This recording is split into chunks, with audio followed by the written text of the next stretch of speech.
What's up, Chiefs Kingdom? Welcome into the Chiefs Report. Busy show coming up on tap for you guys today. We've got a Trent McDuffie injury update. What is the latest going on with him as he remains on IR?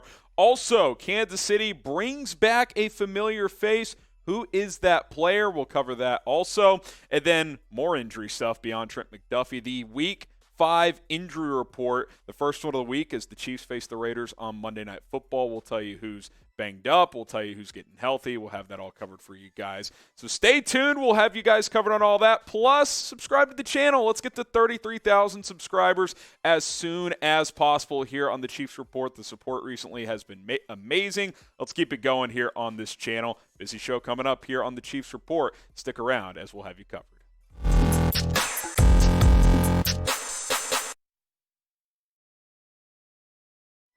What's up? Welcome in. I am your host, Harrison Graham. Lots of news, as we just told you guys, to get into here on today's show. We're going to save the injury stuff for a second. Let's actually jump to Trent McDuffie first, though. We don't have the injury report just yet. I'll tease that for the later on in the show. Trent McDuffie, an update here on him. Andy Reid spoke to the media today, says he's doing great. I think he'll be back here maybe next week. He is eligible to come off of injured reserve next week, has to miss one more week as it is a minimum of 4 games. He was hanging out at practice today in a jersey and shorts. No pads, obviously. You can't practice while you're on IR. Matt Verderam, who covers the Chiefs, also tweeted this, says, I'm told the Chiefs believe there's a real chance that quarterback Trent McDuffie returns Week 6 against the Bills. McDuffie has been recovering well from a hamstring injury, and although he'll need to put together a good week of work, it's possible he plays next weekend, which would obviously be nice because you're facing Buffalo and you'd like to have as many soldiers as possible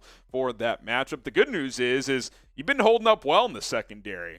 Rashad Fenton's played pretty solid. Jalen Watson, the 7th-round rookie, we've talked about him quite a bit. He's been holding up well. L'Jarius Sneed's having a great year playing that nickel corner position as well. So when you get McDuffie back, this cornerback depth is about to be nice. Like you're about to be sitting pretty if you are Kansas City at the cornerback position. I mean, you may have like a problem. Who do you bench? Because Jalen Watson has been playing so good. Kind of offers you the opportunity to ease McDuffie back. You don't necessarily have to force him into the starting lineup. It's a good problem to have. It's good to see McDuffie recovering well from that hamstring. Obviously got hurt in that first game, and we want to see him play as much as possible considering he was the Chiefs' highest pick this year.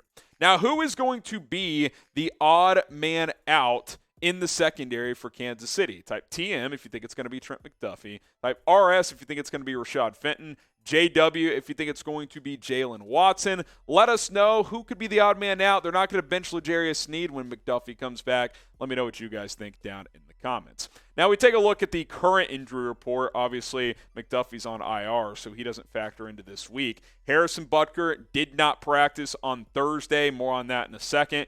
Creed Humphrey didn't practice, but not injury-related, personal issue. I would expect he gets back and is ready to go for Monday night. Trey Smith was limited with the pec injury. We'll keep an eye on that one as well. Rest of these guys, full participants. Jody Fortson with the shoulder, he was full go. So was wide receivers McCole Hardman, Sky Moore, Juju Smith-Schuster, and Marquez Valdez-Scantling all dealing with various issues. And then Michael Dana back to a full participant. I would expect he returns this week. And then L'Jarius Sneed slightly banged up in that last game with an ankle injury, but he was a full participant as well. Back to Harrison Butker. Looks like he will probably be out again if he's not returning to practice yet, dealing with that left ankle injury. And I told you guys before, until he's fully healthy, I'm not bringing him back because he's a big-time clutch kicker. This team can stay afloat without him. You want him ready for the important games down the stretch and into the postseason. You'd like to have him for that Buffalo game next week, but if not, so be it. Make sure he gets healthy. You can't mess with an ankle injury for a kicker. Matthew Wright kicked the ball well last week. Hopefully he can hold down the fort again this week.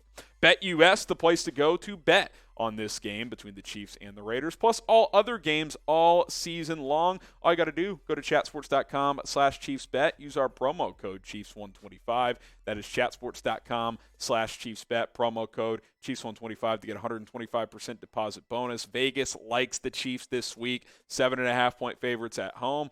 I kind of wonder if it should be higher, honestly. Over-under between the two teams, 51 points. Chiefs are playing well right now, playing really well. They should win this game, which would be huge because they would move to 4-1, and it would knock the Raiders back to 1-4, a big hole through 5 weeks of the season. All right, how about that familiar face I teased earlier? Chris Conley is back in the fold. Remember him? Spent his first 4 years in Kansas City. He has been signed to the practice squad. The Houston Texans cut him earlier this week, and the Chiefs said, okay, we'll throw him on the P squad after they cut Corey Coleman. You look at his numbers when he started his career with Kansas City. I kept thinking he might become somebody. Him and Patrick Mahomes overlapped that 1 year in 2018 when Mahomes had his first season as a starter. 104 catches, over 1,200 yards, 6 touchdowns. Has good size, good speed, just has never really put it all together. His past 4 seasons, didn't have any stats this year with Houston because he was on the practice squad, but has had a couple of good years in recent years beyond his days with Kansas City. That first year after he left the Chiefs, 2019, that was his best year in the NFL. Had 47 catches, 775 yards, and 5 touchdowns with the Jags when they paid him a decent amount of money. Decent year in 2020, and then kind of slipping since then. 2021 just did a little bit, couple of touchdowns, and then this year was on the Texans practice squad. There was a point in time where I had pretty high hopes for Chris Conley. I thought he could be a good, speedy, big red zone target guy, 6'3", 220, runs like a 4'4", 4'5", pretty good hands, but just, it just never really came all together. But I like to see him back. Marcus Kemp is back as well. That's pretty interesting all in all. Now, you could argue Chris Conley fits the bill of name a random Chiefs player. We play this game on our watch party sometimes. So go name a random Chiefs player at any point in Chiefs history. You know who's a good one? Matt Amendola, who recently kicked for a couple of weeks. He's long gone now. Random Chiefs player. It's someone who was briefly here, and beyond that, just never really lasted. All right, you look at the practice squad receivers now. You got some intriguing names here. You got Darius Fountain, who has good special teams value. Cornell Powell, who you drafted in the 5th round last year, still hanging around. Marcus Kemp, a special teams ace, preseason legend. And then Chris Conley, who's had some decent production in this league. So you've got some guys. Justin Ross is on IR. I mean, this team is so deep with talent that, like, good players can't even make the 53-man roster. So curious to see if any of these guys ever leave their mark. But good to see Chris Conley back in the fold. Familiar face. He has been around the league for quite a while now. So good for him to be back in Kansas City. All right, that's going to do it for today's Chiefs Report. You made it to the end of the show. That makes you a real one. So comment real one down in the comments below. I'll be reading them over the next day or so. If you're a real one, let us know that you're a real one. I'm Harrison Graham. I'd like to think I'm a real one, bringing you guys videos every single day. Hit that subscribe button, and we'll see you next time here on the Chiefs Report.